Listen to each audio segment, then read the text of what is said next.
Thank you, Francesco. Good evening, good day, because this event is under surveillance all over the planet, so for some people it's the morning, wherever that is.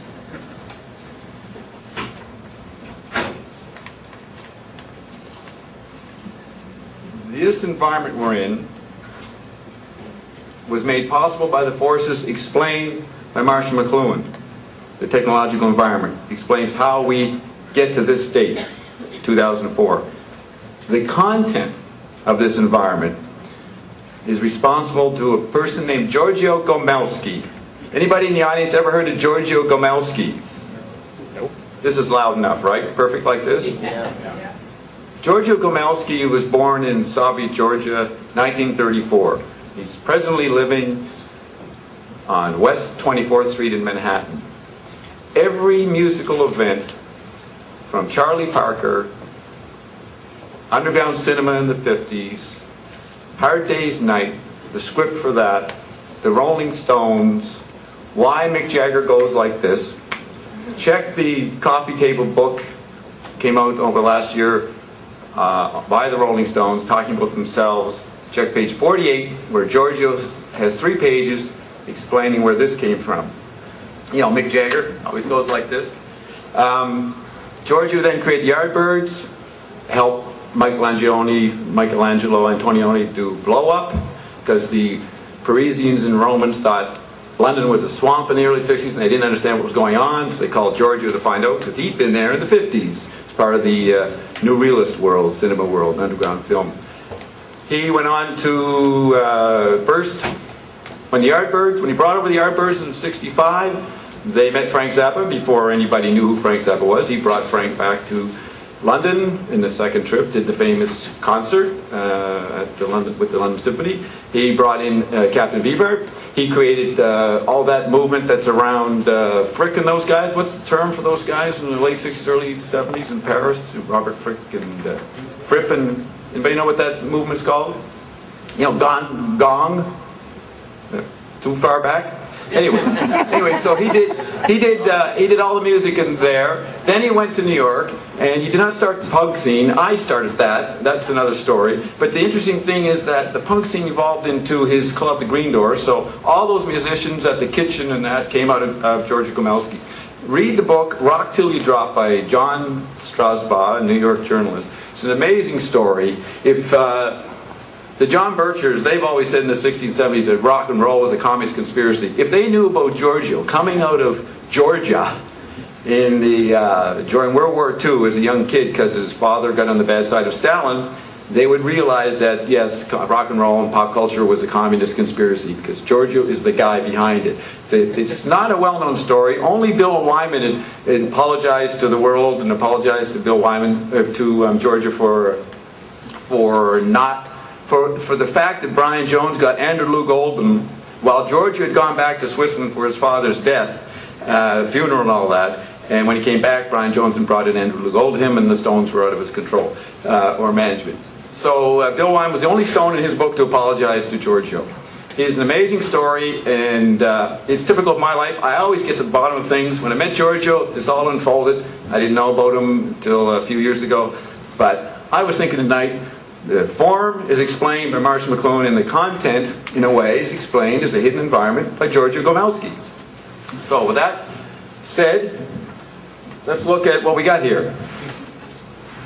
I'm going to show you some quotes from McLuhan, mostly written in the 60s. So we begin with this one. Okay, I'm not going to say where they're all from, but this one is up there, the longest, comes from a book in 1969 called Counterblast. The content of writing is speech, but the content of speech is mental dance, nonverbal ESP. Next. I'll just go like this when you do it. It's print, so I'll give the oral compliment to it. The extremely mobile individual consciousness of the print-oriented man now reverses into the tribal inertia of multi-consciousness. That was written around the time Tim Leary was learning from McLuhan how to come up with a slogan.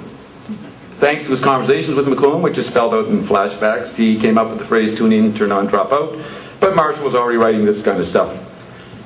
If I start back here, it's really clear. I don't need to go like that. Okay. Next. The new cult of ESP is a natural adjunct to telecommunications. When you put your nervous system outside as a world environment, ESP would seem to be rather Pluribel. Pluribel probably refers to Anne Olivia Pluribel in Finnegan's Wake, the female principal. Next. Now this is an excerpt from Playboy magazine, and McLuhan makes this statement: electricity makes possible, and not in the distant future either, an amplification of human consciousness on a world scale without any verbalization at all. The interrogator: are you talking about global telepathy? Precisely. Already computers offer the potential of instantaneous translation of any code or language into any other code or language. If a data feedback is possible through the computer, why not a feed forward of thought whereby a world consciousness links into a world computer? This is from another book. It's not a continuation of the Playboy interview. Am I reading it too fast or too slow? It's good. Good. The present electric ESP age of multiple interfaces finds no problems in metamorphosis or transubstantiation, such as baffled ABCDE-minded culture of the 16th century and after. The cavemen of Madison Avenue have begun to get sensitive to the ESP power of names to shape perception and to control energies. In the same way, the filling in of the gap between the old biological environment of our bodies and the new electric environment of extended nervous system automatically evokes the world of ESP and LSD. Nope. McLuhan wrote a review of Burroughs' Naked Lunch in the Nova Express in Nation magazine in December of '64, and he talks about how Burroughs is getting pretty close to Finnegan's Wake. And but he says in there that biology disappeared as an environment in the 19th century. So that means you were cyborgs from that point on. So he's talking about the old biological environment. This is a reference to the same point. When a man-made environment circumvents the entire planet, moon, and galaxy, circumvents the galaxy, think of that. There is no alternative to total knowledge programming of all human enterprise. I was on an interviewed on TV in New York recently, and it was explained to the person that the stated age of the universe, our universe, is 14 billion years. Over the last 112-month periods, or annums, so over the last 100 years, our brain and our perception has lived at least 1 trillion years. We are older than the universe.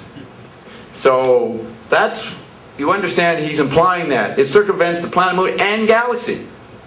If Teilhard de Chardin says that the electric environment came in with the telegraph is a new biological event, think of that. You've moved into a new sea. McLuhan used to say that we were the first to burst into that silent sea, meaning him and Ted Carpenter, and they're quoting The Ancient Mariner. This is the extent of the ramifications. And, you know, what's his name? Carl Pagan. Billions and billions and billions and billions. That becomes an art form and cliche probe in the 70s because the galaxy is obsolete. Next. Any form of imbalance proves fatal at electric speeds, with the superpowers released by the new technological resources representing the full spectrum of the human senses and faculties. Can you hear this, Glow? Just bits, I'm afraid. Good.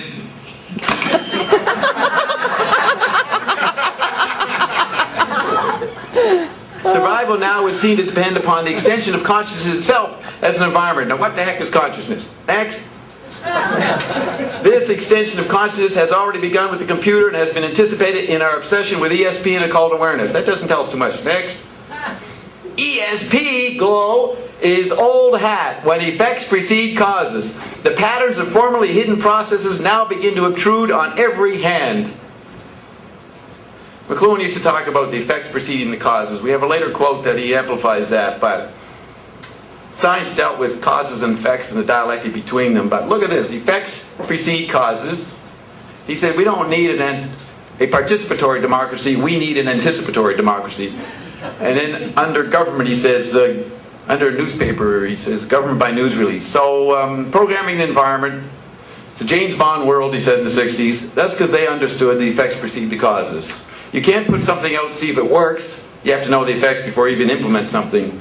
So that's why McLuhan said there's been very little invention in the 20th century. The great age of invention was the 19th century because we had to release invention slowly, at least after World War II, because the effects were not manageable unless you really tried to get a handle on them. Prescience, Prophetic vision and artistic awareness are no longer needed. Now, look at that. Look, prescience, prophetic vision. Half of you guys here probably, and women probably want to be prophets someday. Well, look, prophetic vision and artists, a lot of artists here, the owner of this place, trying to develop artistic culture. Artistic awareness are no longer needed to establish an understanding of the most secret causes of personal and social processes. McLuhan in, I think it was the Playboy interview, he said he learned from Joyce, Eliot Pound, and Lewis and Yeats the identity of the creative process. The identity of the creative process. So, personal and collective. Next. Mere electric speed up makes X-ray awareness natural. Any administrator today is aware of his environment as a universal teaching machine. Was Pritchard aware of that? I can't pronounce the new university president, the interim guy. Bob, 110%. They know that, right? Yes, because they're anticipatory. They don't tell the students that. They pretend they're dumb. George Bush is going to win because he pretends he's dumb. But he's still dumb, and he knows that dumb is the image to communicate because it's a post-ESP world. He's not going to be a prophet. Kansas knows it. Kansas gnosis. Gnosticism in Kansas. Show me. Well, that's Missouri. Yeah. That's Missouri. Okay. Languages as a technology of human extension may have been the Tower of Babel. Now that's odd. Isn't the Tower of Babel associated with language? He might be trying to make some fine distinction by which man sought to scale the highest heavens. Languages as a technology of human extension may have been... Wasn't the Tower of Babel language? Yes. Why is he saying may have been? He's careful. By which man, he doesn't have a point of view. By which man sought to scale the highest heavens. And then this continues. And today, computers hold out the promise of instant change of any code or language into any other code or language. He's saying this in the 60s. The computer promises, in short, by technology, a Pentecostal condition of universal understanding and unity. This quote in Understanding Media, isn't that the end of the first section of the chapter on speech? Isn't that quote in there? That's the beginning of Christianity. The thing is that that's the one that a lot of people thought McLuhan was a utopian when he said that. They didn't know he wasn't writing it. The book was writing it. Language was writing the book. Okay, next. Now this guy Hoskins, Wayne guy there, I forgot. I was explaining why the environment was here. McLuhan explained the technological formal causes, and Georgia Gomelski explains pop culture content. But the reason I'm here is due to Dave Neufeld. Dave, would you take a stand up? I am here. Thank you, Dave. Stand up, Dave. See, the guy's a shy. He was in Maclean's magazine. Go look at Maclean's magazine, the July 1st Canada Day issue. They say one of the great 10 heroes was Broken Social Scene, who happened to be here too. But Broken Social Scene had the courage to stick Dave in the front of the picture. His mother was shocked. I mean, he is on the honor roll as a great Canadian. But it's really because he created me. Dave, take another bow. Please, Dave, stand up. Come on. The guy is shy. Your picture's out, Dave. You can't hide. Come on, Dave Neufeld. He did it. Dave Neufeld. There he is. Give a hand. He saw it in purple. Bob Marshall, folks. Bob Marshall. Hoskins. It's Wayne brought this up at the panel here yesterday. Electric Church and Consciousness. Is Hoskins a priest? See, it's my own thing. Projection, right? He was an interviewer for the Listener magazine. So he wasn't a priest like that later guy that you translated? No. No, okay. Interviewer from the Listener magazine. Okay, in England. He says in 1970, there's a bunch of stuff before this, much like what we've read. Now, are you here predicting? Are you prophesying? Are you trying to say something historical or trans-historical? Are you trying to say something that lies beyond history? McLuhan says. Now, if you notice one little thing, his full name is Herbert Marshall McLuhan. So you have HMM. His favorite joke was, why does a bee hum? Because it doesn't know the words. And he used to say that you become your name, but is a phatic gesture. Phatic communication is the key to understanding McLuhan. The reason Bush succeeds is he understands phatic communication. So do the rap artists. They started Fat Farm, P-H-A-T, in 1992 in New York City. Fat. Trans-historical, blah, blah, blah. Well, I think that we live in post-history, in the sense that all past that ever were are now present to our consciousness, and that all the futures that will be are here now. Tell that to the Futures magazine, which in 1980 had their first conference, and they named him the World Futurist, or the Honorary Futurist. That was when he couldn't speak. He was going to be dead in 7 months. But I don't think the Futurists knew he said that. That all the futures that will be are here now. In that sense, we are post-history and timeless. I think we'll end at that point. There's a bunch of other quotes that wrap up and relate to the present I gave out later, after an indefinite discussing with 3 spirits, Mac, Frank, and James. They're sitting there waiting. We have a woman named Glo on the phone, lives near London, and we're now going to talk to them. And after I ask a few questions and they give their answers, then we can have questions from the audience. Now, what's interesting about this, I've been doing this with Glo since the summer 2002. We did it mostly through instant messaging. She just showed up one day, didn't even know who McLuhan was, and it was an interesting story, but I went along with it. Basically, McLuhan, well, not McLuhan, Mac said, Bob has talked to a friend of mine through another medium, and I'd like to talk to him through you. And she just had this natural ability to see ghosts. Had done it when she was a kid. They floated around, never told anybody other than her family. So this ghost started talking, and because she found out that I was the person that the ghost was referring to, because I had talked to his friend through someone else. And a few weeks later, many sessions, 7 sessions later, Frank showed up. Then a little while later, James showed up. So you have 3 guys who have been doing it. Now, we've done this on the radio in LA, and you can go online and see it, Radio Alchemy Show. So Glo is sitting there. These 3 guys have been practicing, rehearsing. Now, what they do, because they know this is going all over the world, to all intelligence agencies, they generally don't talk verbal platitudes. They do scenes, they do symbolism, they do mime, Wayne. They mime. And because iconography, pictograms, the symbols they use are normal objects, are understandable to any culture, then that's the way to communicate a new kind of ESP. So here we go.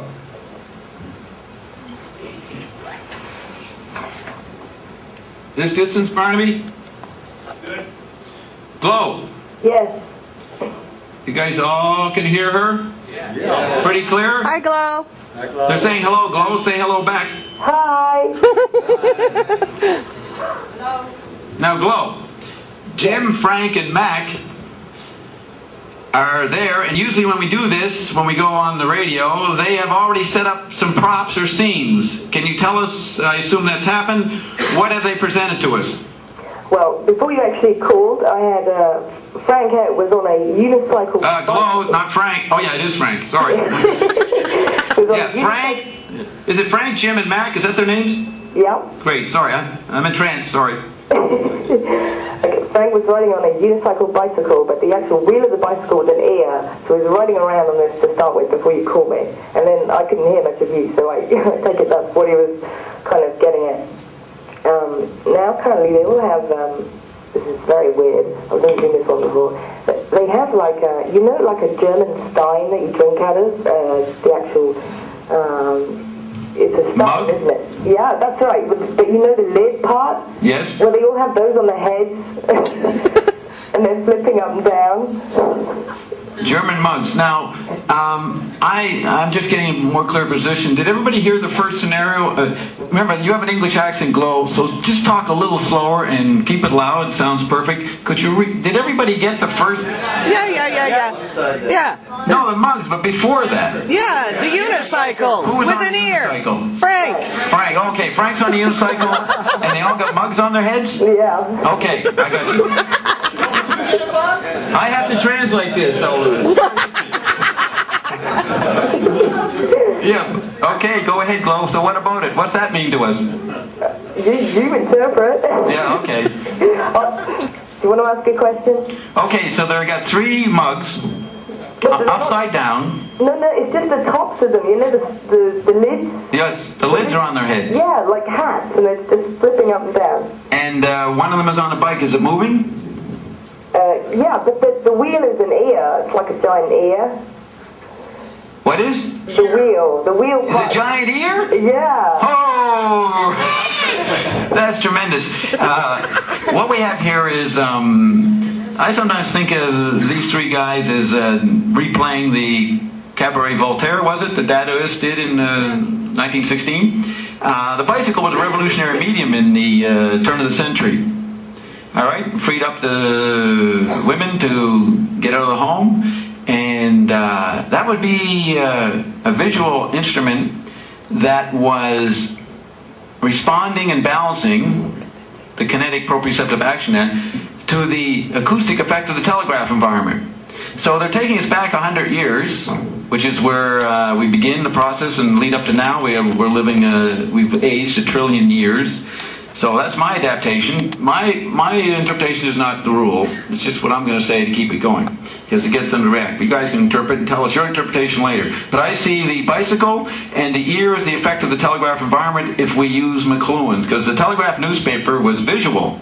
And even though you read the newspaper, the mosaic items of the newspaper was not a book page, and that was due to the simultaneity effect of the telegraph, making the instantaneity of the newspaper page acoustic in character, quoting McLuhan.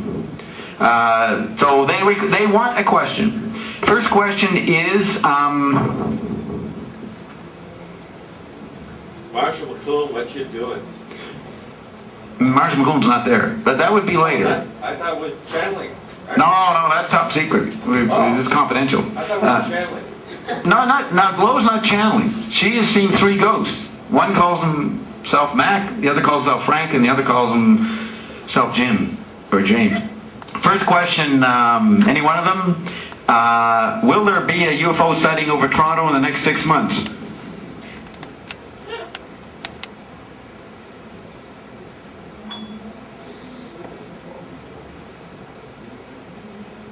Okay, I'm just waiting for them to present the answer to me. Yeah.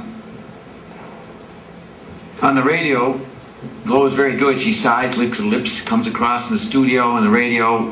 Very sensual what she does. She's not doing it right now, but she's very good at phatic communication. She fills in the sound gap. But we're just getting warmed up, and as it gets roaring, she'll be licking her lips. It's sex for Glow. Sex. I think they're saying that they're all pulling out their points of, just to say, a wider area, perhaps over a wider area. Oh, over North America. Will there be a sighting over North America? Is that what you mean? Yes. Okay.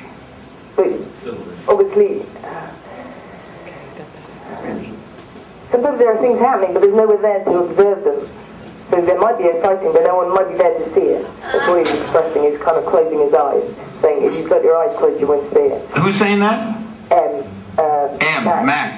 He's right. That's the right answer. Thank you. The next question is there any mind control vibrations? We're beginning in the underground topics. Okay. And my audience is interested in these themes, or when I did have an audience once in Toronto. Is there any mind control vibrations coming out of the CN Tower zapping the citizens of the new metro area?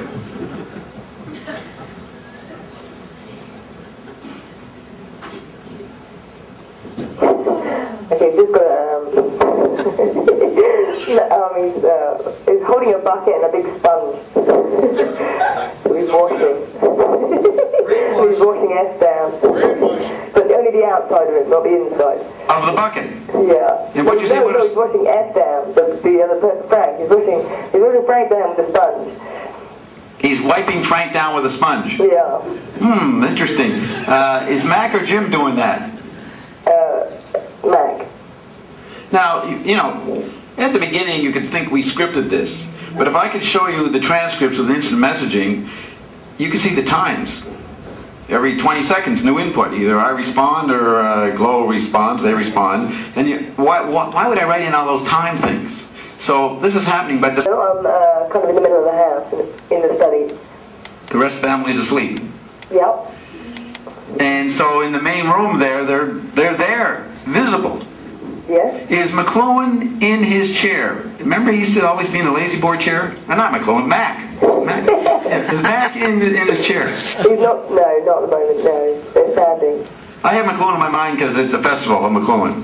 Sure, All right. I understand. And okay, so Can we ask a question, Bob? not yet. It's the overground. We've got much time. I mean, I'll do three. Not very good questions, I admit, but we're just beginning. So the sponge. Somebody sponged Frank down. Yeah. So that is a metaphor for the cleaning of the known content that comes out of the sand tower, or the hidden content, the subliminals. Outside. He's saying outside. He's expressing the outside.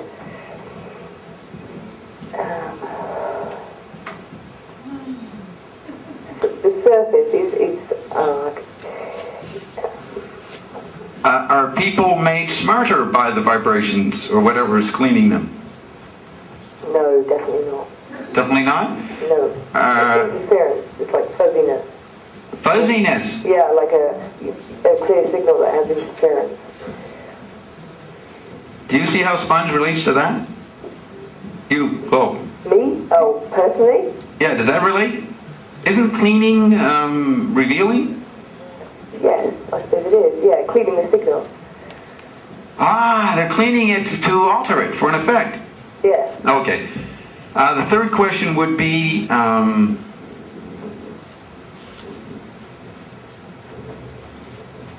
Are they masturbating?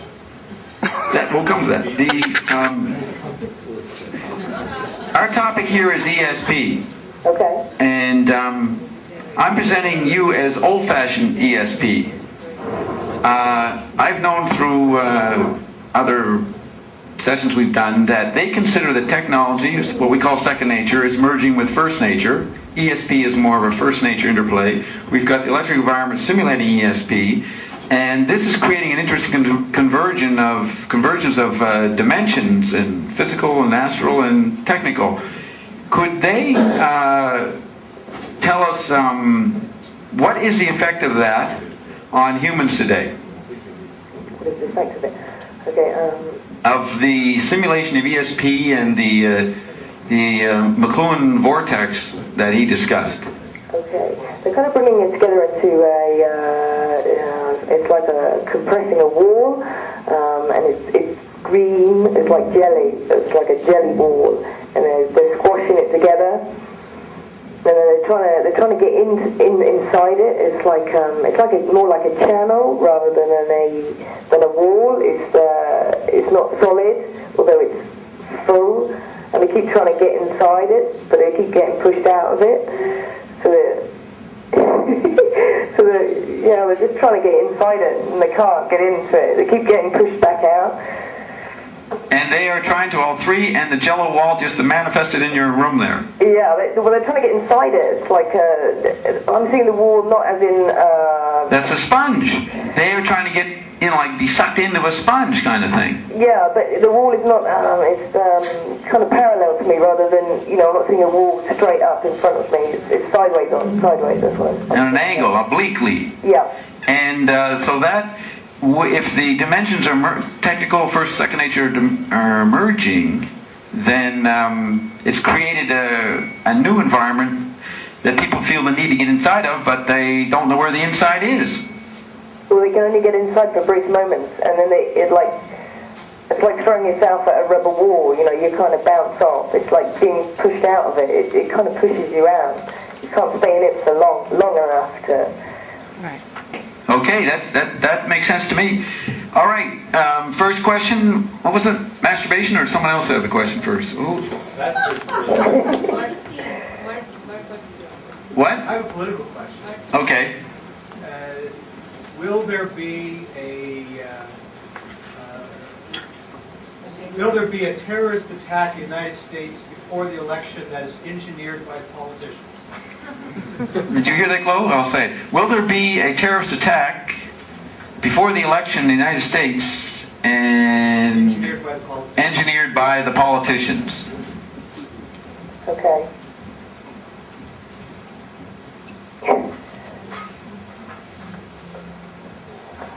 Like they start to tie Frank up and tape his mouth up. whose mouth? Frank. Okay. They got sat down in the chair and they're kind of binding him up, and they stuck you know, like tape over his mouth, and they're looking around him as well. It's like they're looking. What? Okay, come on, guys, give me a bit more.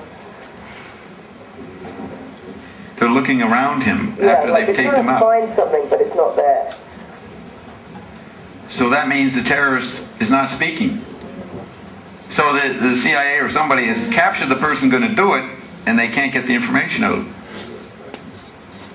That would be one interpretation. Right. I don't think they give him much here, are they? I don't know. I think Frank wants to tell us the answer, but the other two aren't going to. Ah, Frank wants to tell the answer, but the other two, who are not Americans, don't want Well, to. try to. Oh, too much. Who's on the other end there? Who are these three guys anyway? Let's ask that. Who are these three people, or entities, or spirits? Why do they do this to you, Glow? Okay, alright then. But guys, why do you do this to me?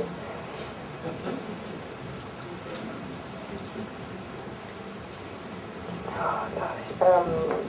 All throwing pens and books at me and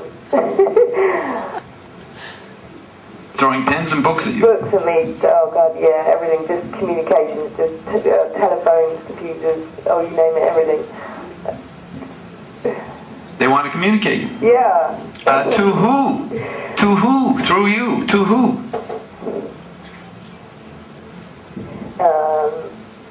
Max is holding out his arms and is like opening his arms and he's trying to open his arms wider and wider. So it's, Everybody. yeah, Does he nod?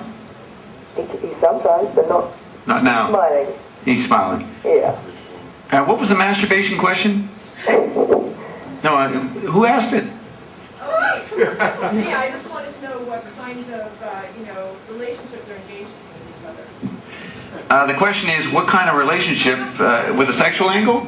Not necessarily. Yeah, what kind of relationship do you people have? Though she did say masturbation earlier, so maybe that applies. You know that, baby people?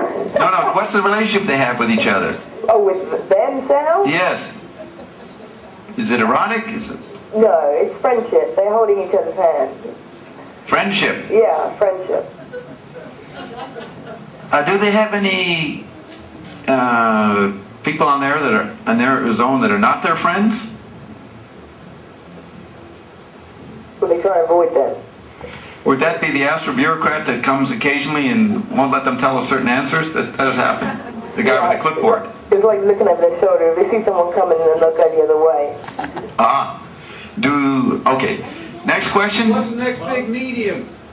This question is, what's the next big medium? Well, we know that's you, Glow, but what's the next big medium?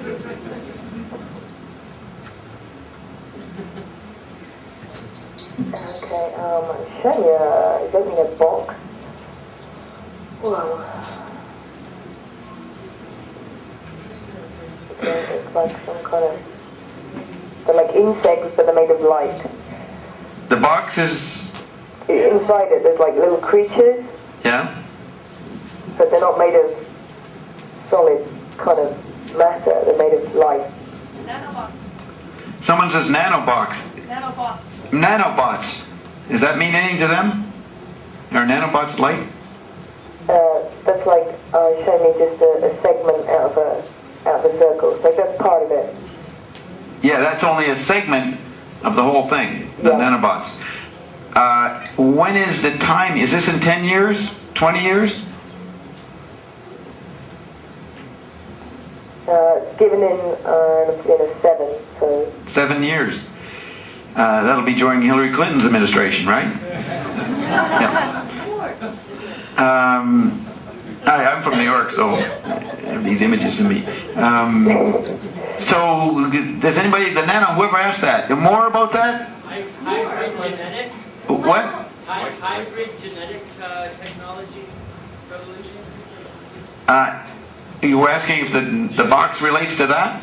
Or if the insect that's glowing with the light, genetic? Oh, yeah. Is the insect that's glowing as a light an indication of genetic hybridization? well, that's I just see a tangent. That's going in a tangent to what he was. He says that's a tangent. Yeah. So is this new medium, is it a communication medium, or does it transform our bodies, do something to pollution? What's the purpose of this medium?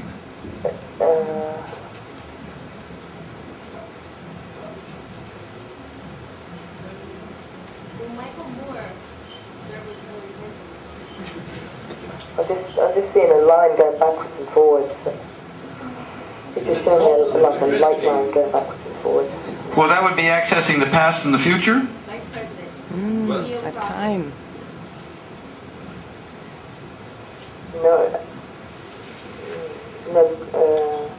a strange concept. No, it's like the present, but A present? yeah, like actually the present, but in a different direction. If that makes I know that doesn't make sense, but that's A different angle on the present. Yeah. This machine will give us an access on the present from a different angle. Yeah. And would we be little light beings, or is that their symbolic way to show something we can't visualize or comprehend? Or is that actually what the thing looks like? Okay, he's wiggling his little toes. So perhaps an aspect of ourselves, part of ourselves. Part of our what? Part of Like part ourselves. of ourselves. Ourselves. He's relating it to Part of ourselves. body. Well, the wiggling the toes, that's part of tactility. So, is it accessing the, what McLuhan called tactility was not a sense, but it might have been the etheric bodies. Is there some kind of etheric energy involved with this? Now the other guys are taking his mouth up and tying him to the chair. Who are they tying to the chair? So, Mac. Who, now they're getting to tell the story. In other words, we're asking Mac, and I asked him this question, and the others won't let him answer. No. Oh, you're agreeing with me when Yes. you say no. Okay, good. Yes, I am agreeing. Great. Now, see there, we have an image there, the tying them up. Now we see it means something. They're making a story. You're going to tie up the other guy. Why are they suppressing each other? Now, the question about Michael Moore. Yeah, is Hillary going to name Michael Moore her vice president? Nah, let's not talk about that. One- How do you maximize your time in the Jello wall? good question here. If the From Linus. You remember Linus on Yeah, the... hi Linus. Hello. Yeah. Linus says, how do you maximize your time, was it? Yeah. How do you maximize your time in the Jello wall? Okay, yeah, that's a good question. Oh, yeah, because, how do you stay in there? Use the other box? Okay, right. Okay, they're just preparing how they're going to answer this one. Okay, and you signal 2. Yeah, 2. He's going to be definitely the number 2 here. Who, the guy with the tape in his mouth? Yeah, no, they've untied him. Untied him, okay. Just got rid of that. They're acting something new right here. So both Mac and Frank here are both putting their heads in to this wall. Okay.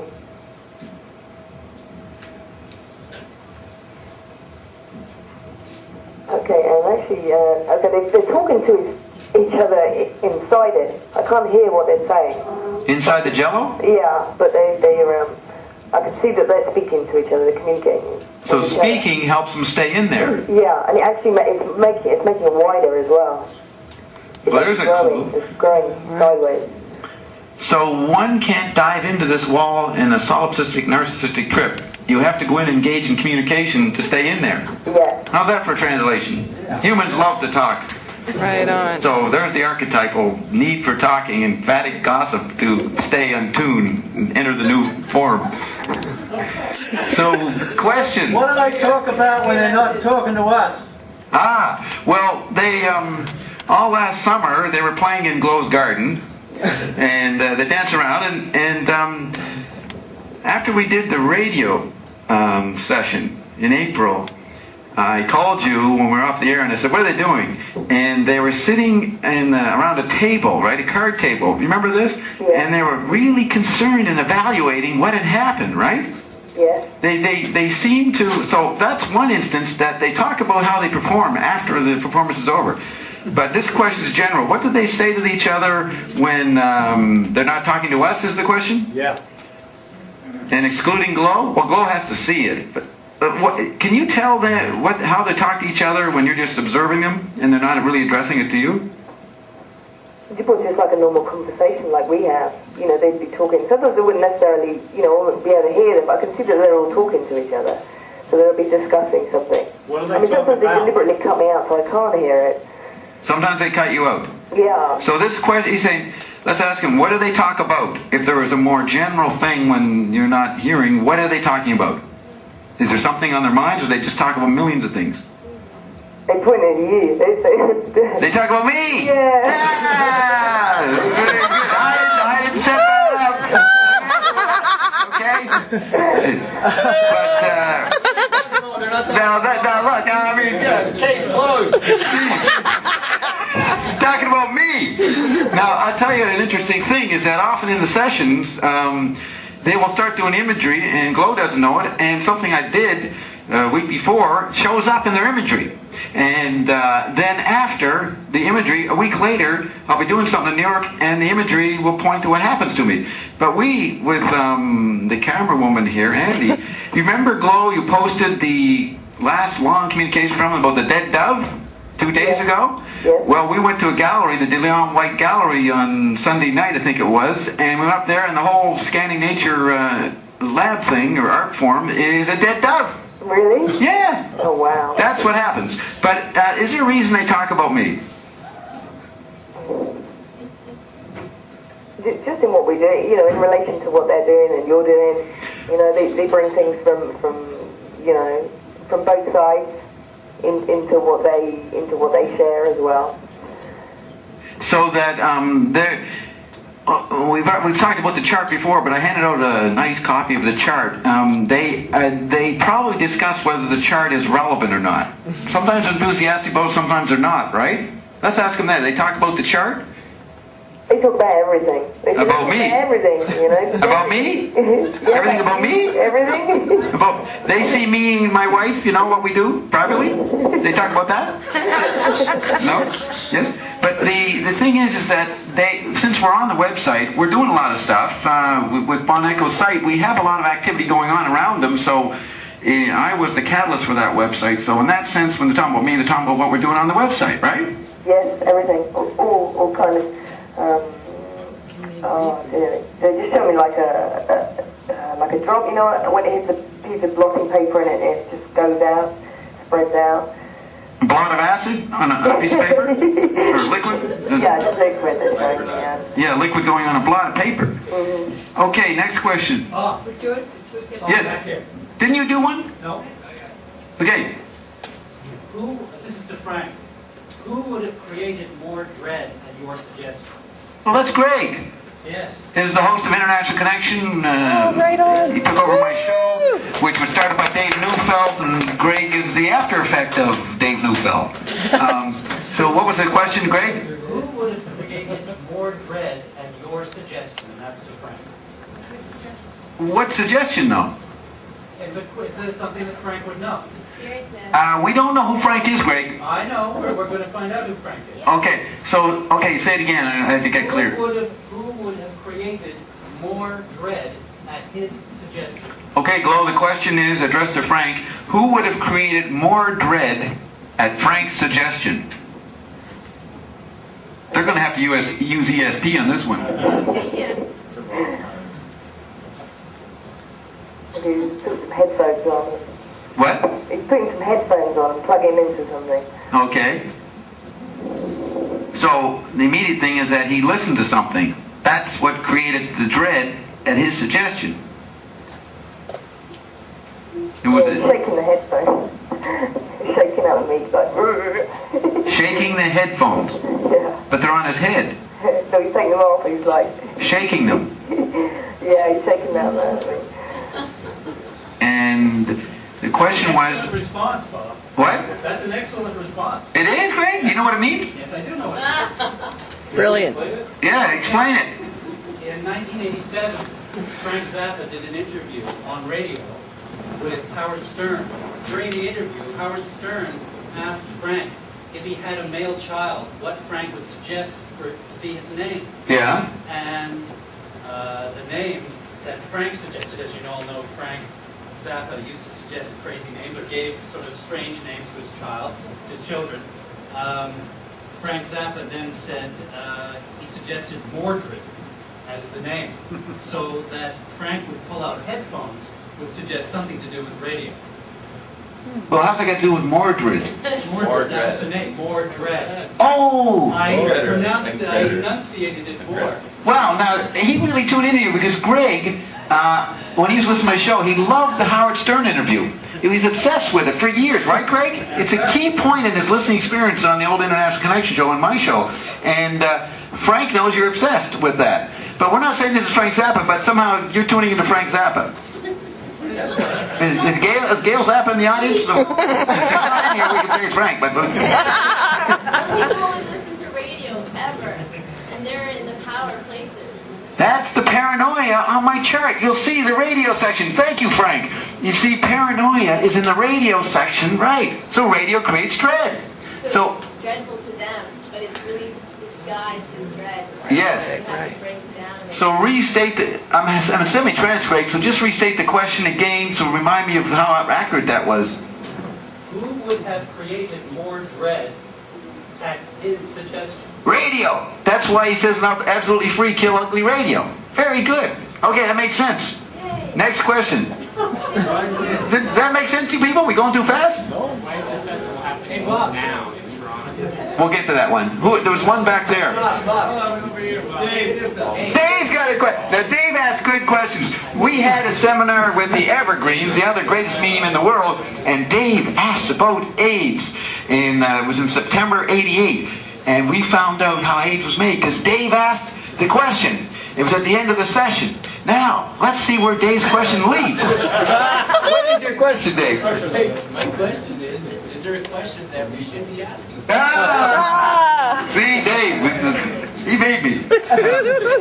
Glow. Dave, the great Dave Neufeld, who made Bob's Mini Ecology Squared and the song for that video we showed earlier. Forgot the question, Dave. It's hard to do this. What? Is there a question that we should be asking? Oh! We're not asking. Yeah, is there a question, is addressed to all three, is there a question that we should be asking that we're not asking? Okay. Let's answer. See, they hear your head hear this. They don't hear me. Yeah. See, they hear her head hearing this inside her. They don't hear me. They start performing right away. They're inside her. Okay.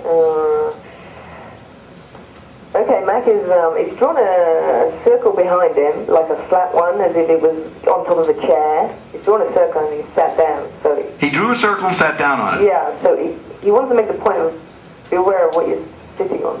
Okay, well, me? Does that make sense? I mean, you interpret that one. What'd you say? You interpret that one. Okay. But he's... Is that it? That the answer? Yeah. Well, what's Mac say? Sorry, that was Mac. Oh, well, you said Frank. That's the question we should be asking. What are we sitting on? What are we sitting on? Yeah. What are we sitting on? Okay, and they don't know? Tell us the answer. Okay. Could it be the ball? Bob? The ball? What ball? Remember the ball I told you about? No. The ball in front of the apartment door. Well, why would we be sitting on that? Well, it's a circle, so I was thinking ball, and we're sitting on it, and I haven't asked it. Okay. All right. Oh, yeah, we have to ask that question, right? What's their favorite dog right now? Wait, they're working on this answer, right? Yeah, sorry, I'm just trying to focus. Yeah. Okay. Okay, so Greg, he took off his headphones and shook them. That's tremendous, isn't it? I see what you mean, Greg. That was the right answer. What? Better than I expected. It was the right answer. Jeez. You tend to believe Glow with good marks like that. You know? No, don't believe me. Oh, well, we believe anything. Believe them then. Like, oh, I want to interrupt. Okay, putting up lights, like... More lights. Yeah. Like blue lights. So these are like, not round, but, like light bulbs. They're more the kind of pointed ones. They keep showing this as like a whole weave of them, like an over-the-top Christmas kind of thing, and then putting them up on the door. Putting these pointed blue lights on the door like it was Christmas. Yeah, they're blue ones and they're red ones. And so this is what was the question? This is the reason... What are we sitting on? Oh, this is what we're sitting on? We're sitting on points? Cones? The tension of existence? They're hanging them over the door, so like you can see through the door. Yeah. But the lights, they like hung all the lights in front of it. They haven't turned them on. So our lights are not turned on and we're sitting on something that's getting in the way of going through the door? We're only seeing part of our reality. We heard a cliche in the background glow. It said, we're only using part of our reality. We're only seeing like the point of the cone. We're only seeing the point of an iceberg or something, of a cone. Do they nod at that? They just, they show me a fingertip. Showing you a fingertip. Yeah. Why do they have to communicate like this? I mean, why don't they just tell us in verbs and words? What's the point of showing us a bunch of lights in the door we can't see and the lights aren't on? What's the point of this? Yeah, it is different, isn't it? They give you a ladder, you know, but... They're giving us a ladder. Another ladder. You know. So, They're giving you what you need to get where you want to get. But they're not going to give it to you. You have to get it yourself. You have to work for it. Are they showing, those are cliches, are they showing what it lays up against, the ladder? The other senses are tired. The other senses are tired, Glow, says someone. Sorry? So, the other senses are tired is an interpretation of what we've achieved so far. Partly, Matt is saying, partly, that's an aspect of it. What are the other senses?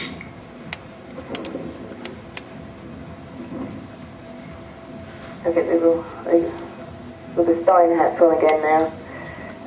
What was that? The Stein things on their heads. Oh, they're back on their heads? Yeah, and they're flipping up and down, but they've got steam coming out of them. Wait a minute, Wayne. It's very exasperating, sort of, but I find if I stay on, people can handle it, more comes. This is irritating. They're not telling us anything, are they? No, this is great. Oh, is it great? It's great. Let's have some enthusiasm here. That's right. We're mesmerized, Bob. We're mesmerized. Are they saying we're emphasizing too much of one thing or something? Are we? Oh, Dave, the genius, just said, are we emphasizing too much of one thing by sitting on one point? There you go. Next question, then. Okay, and he's drawing a long, thick black line, and then he's making big circles along the line. So you're looking at points along the line. Crop circles. That's a question about crop circles. And then he's putting an arrow on the end of it too. An arrow? Yeah, so it's just like you're looking at points in one direction. I mean, that's... Well, there was an old medium that had the symbol of the arrow was the mind in action. But the circles are spiraling along it. Yeah. So taking that tradition, the arrow is a mind in action, it is going through circles that do something else. Okay, yeah, he's drawing arrows off each of the circles. Okay, he said he's making a chart of. He's making a chart? Yeah. Oh, good.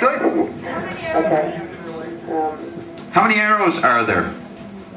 There's one from each of the circles. Hold on, let me see. Okay. 5 circles? If it's my chart, it's 5 circles. No, he's got more. He's got 7. Okay.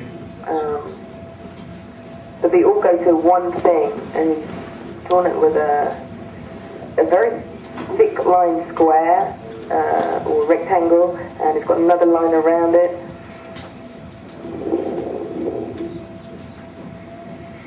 What question is this answering? You asking me? Yes. Oh.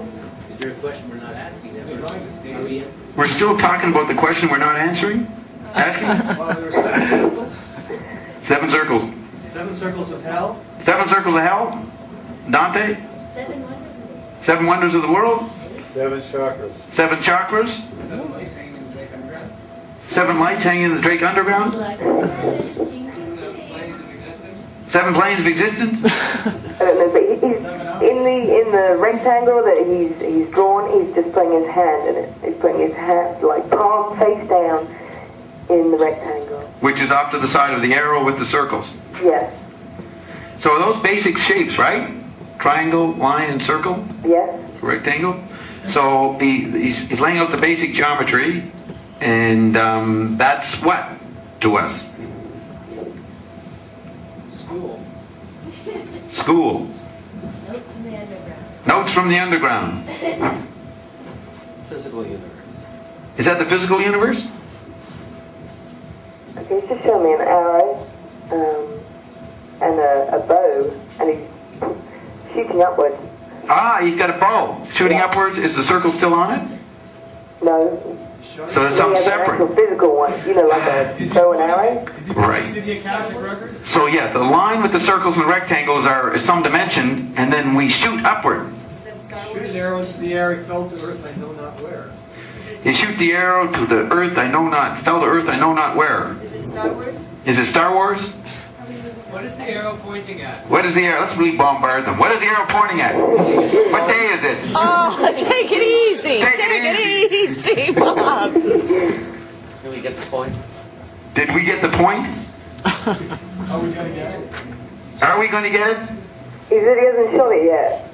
He hasn't shot it yet. Yeah, he hasn't shot the arrow yet. So he hasn't set the point yet. So he's in position. We're still painting the picture here, I think. So he's laying out a picture. They're laying it out. And who's doing this, Mac? Yes. What is Frank doing? Just looking at me. What is James doing? Now look, she's not making. How could she make this up? Well, could she make this up? What do you think? Could she make this up at this speed? Did we all get our own point? That metaphor we all just heard. That's right. Do we all relate it personally? Ask that. Do we all get our own point from this? Where's the arrow going? Where's the arrow going? He said it might need all of you to understand it. Beg your pardon? He said he's holding his hand up funny, like representing all of you. Might need you to all of you to understand it. It might need all of us to understand it? Yeah. Well, that's the internet, right? Everybody, here comes everybody. James Joyce, everybody joins in now. Okay, They nod at that? Yeah, here comes everybody. They're communists. They're Democrats. They anticipate others to They believe in the sharing of knowledge. It all works.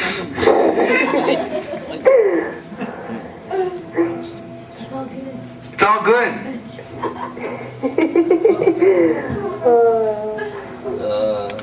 So while you're watching them, you know they're going to do more, or you're not sure and you're just waiting. No, I'm just sitting there watching. And you know something else is going to happen. I don't know that for sure. What? No, I mean, did they finish? Well, they're kind of waiting for you because I can't concentrate on both things, So I can either listen to you or I can kind of focus on that. So he's still frozen in the pointed position of the arrow to pull it. No, he's kind of holding it down now. He's kind of, he's just kind of waiting for something. So our questions are pointed. Our questions are pointed. We're asking him to point in a direction, and the reality is a bunch of circles going in many directions and along a line, but the line isn't pointable. And so we're asking him to shoot in a particular direction. Okay, yeah. But the arrows walked, didn't they, to a rectangle that he put his hand in. I know that seems very significant. It's aimed at the rectangle. Well, all the arrows, the original arrows that pointed off, that came off the lines from the circle. Right. Okay, that went to the rectangle that had his hand in, and then he went to the arrow. Yeah. Then he went into shooting position. Yes. So the line is an arrow with the circles on it. Ooh, sorry, hold on a minute. Okay. Okay. Okay, he's pointing in different directions with the kind of bow and arrow now. Like, which direction are you going to shoot? In other words, yeah, he's not sure how to respond to what we're saying. He could shoot in any direction. So ask about crop circles then. So, what is the meaning of the crop circles? We know the Buddhians are making them. That's been proven by open-minded people, right? for open-minded people. What are they trying to tell us? And I know the answer to this question, Glow, so they better be careful. Okay. They're probably trying to do what he just did. Crop circles are trying to point an arrow alongside the arrow with the circles on it, going in the rectangle where the hand is a sign of tactility, so where the hand of humans never set foot. Do you think he's answering your questions before you've asked them? Sorry, what? Do you think he's answering your questions before you've answered them? Oh. Sorry. Yeah. Yes. That's what I meant. Did he try to show the dilemma of the Bootians making the crop circles? He's saying no. No. So what are the crop? Something else. What are the crop circles trying to tell us?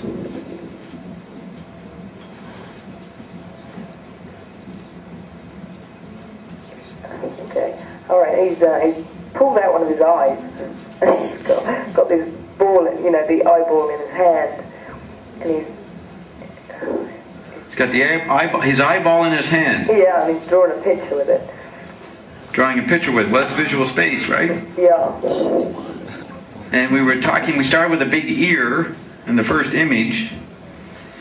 So he's saying that we're a bunch of visually biased people here. And he's been using visually pointed metaphors for our bias. Yeah. Ah! You get that? Right. Yes. So we got to use other modalities, other sensory clues to the questions.